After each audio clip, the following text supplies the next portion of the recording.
Hello. So it's Monday. We've had time to just digest what's happened over the weekend, and I just wanted to firstly apologise that I didn't take hardly any video. When I got down there was a couple of guys waiting for me, and they just said, "Let's get this out. Go and get the trailer. Let's get it out." She was filling up. I did bail her out a little bit when she was on the pontoon moored up there. And whilst I could get the water out quite well, because she's sinking and whatnot, and there was still the leak prevalent in her, and because she had so much weight in her, she was filling up with water more. So, people had told me throughout the day, people had gone and just given her a quick bail out, but they said, yeah, the water's coming in a little bit quicker than perhaps we'd like. So I had to get her on the trailer, and it was a kerfuffle. So she was so heavy, we had to get her on the trailer a little bit, try and bail her out, try and get her on the trailer a bit more, bail her out a bit more. But it gets to the point where we couldn't get the bung out the water so she could drain, and the water was all going into the back of the boat, so we couldn't kind of reach it. So we decided we'd try and just drag the trailer up a little bit, to get her out the water. And unfortunately, whilst that did work to get the bung out, and we did then get her draining, unfortunately it meant that I broke my trailer. So the actual swinging cradle on the back, where it dragged on the slipway, actually it bent the cradle to the extent it actually snapped a weld on it. So at the moment the cradle's a bit skewed out, with the wheels are a bit skewed out. I think we'll get the boat back in, because I will just get the trailer a bit more submerged, and I think she'll float off nicely. But yeah, there we go. Someone once told me the more expensive the mistake, the greater the lesson, and this one's proving to be a little bit more expensive than I first thought. So a couple of other points I wanted to make about the whole incident of the sinking. Number one was, we now know Lulu does float. So the guys who rescued her did say she took on as much water as she was ever going to. Her gunnels were under the water at times. But they were able to board her. They were able to, stand in her.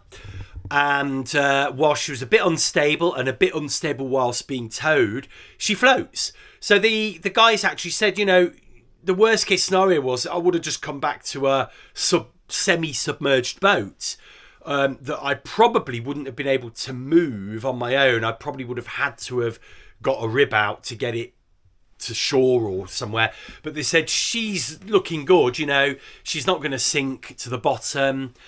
Some people thought she would have sunk to the bottom, but no. And the other Drascombe owners that were down there were like, nonsense, she's fine, no, they won't sink, blah blah blah. Nice to know she won't sink. That's great. Point number two is, well, what the heck caused the leak? So I rushed through quite a few of my videos that I've been doing over the winter, realised that the drill hadn't got anywhere near the hole at the bottom. I did a quick inspection of the hole at the bottom, and there's nothing that I can see. We looked on the outside for any visible cracks or drill holes or anything. We couldn't see anything. So everybody's money so far is on this little thing, the bung. And this is just a little bung that you have to screw in at the back of the boat, which actually, when she's on dry land, you leave it out because she'll self-drain. But obviously, when you're in the water, this thing needs to be done up tight.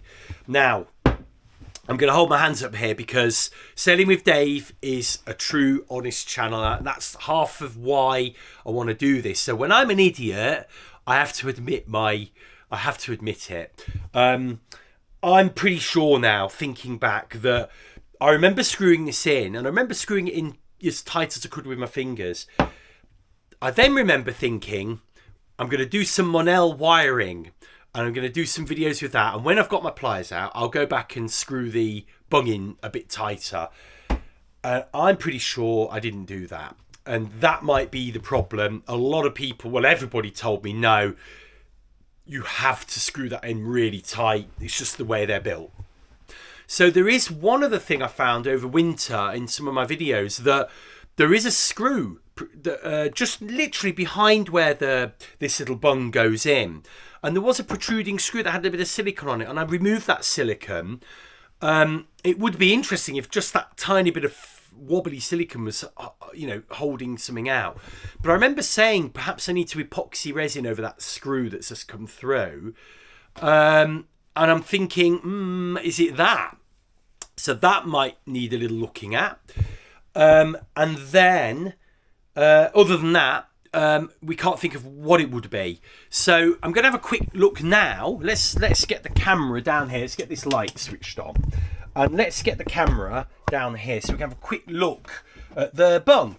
So the first thing I noticed was this has got a hole in it, but there's not even a thread. So there's no way you'd put a little threaded insert in there.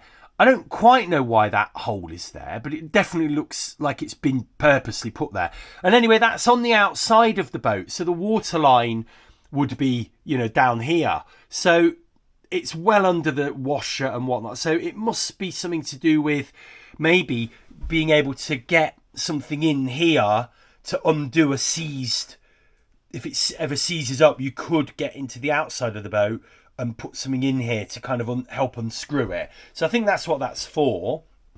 This is made of bronze, so there's absolutely nothing wrong with that. There's no cracks in it. There's nothing like that. The washer that goes over it has seen better days. Look, if you look, you may just be able to see it is starting to crack. I mean, oh yeah, look at that. I mean, it's splitting. So we're going to need to replace that. So I might have something like that. Might not be seaworthy level, but other than this, we'll have to have a visit to Sea Screw and get a nice new one of those. So it could be that, because of that, yeah, I didn't realise how, look at that, look. Yeah, that should not be happening to your, to any washer. So we'll get that replaced, we'll get this put back in. And then what we'll do, when we get back down to the boat this week, to be frank, at the moment, the weather's looking rotten, like rotten. Yes, normally would be a good sail, but do I want to be doing a sail in like up to 30 mile an hour winds as my first shakedown sail, but also if the boat's sinking and we're not sure how. So I think what we're going to do is very tentatively take baby steps. We'll get her in the water. We've also got to be mindful of that trailer that's broke, so we're going to have to work this out. But the idea is this week we're going to hopefully leave the boat in the water again. And we're going to,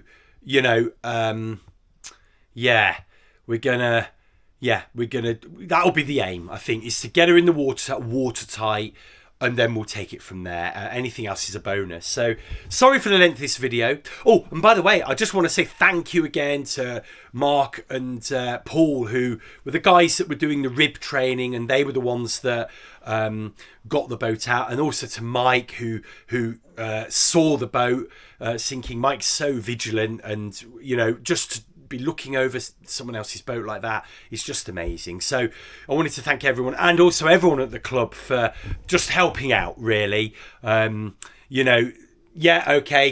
there was a lot of jokes, and I've got to take a lot on the chin on this one, because schoolboy error, but at the end of the day, so many people were there for me, and it made you realise just what being part of a little club's all about. It's brilliant. And the help I've had has just been amazing. So just thank you to everyone else down there as well, for the help they, in retrieving Lulu. Sorry for how long this little bit of the video's been, but, I just wanted to update everybody.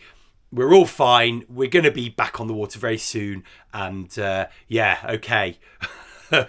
Thank you for watching, and here's to the next one.